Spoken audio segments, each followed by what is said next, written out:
Hello तनय, काय म्हणतोयस? अरे हे बघ, तुझा फोन आल्या आल्या मी लगेच निघाले इकडे यायला. काय म्हणते नेहा, कशी आहे तिची तब्येत?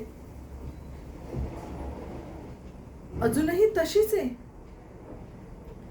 हे बघ तनय, मी तुला आणि तुझ्या घरातल्या प्रत्येक व्यक्तीला हे सांगितलेलं आहे की तिच्याकडे तुम्हाला खूप लक्ष द्यावं लागेल, तिची काळजी घ्यावी लागेल.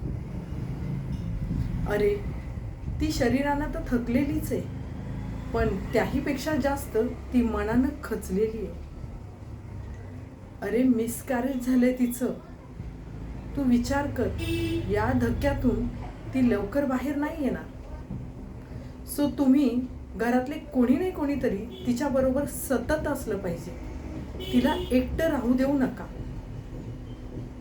बरं चल, आपण तिच्या खोलीत जाऊया आणि तिच्याशी बोलूया.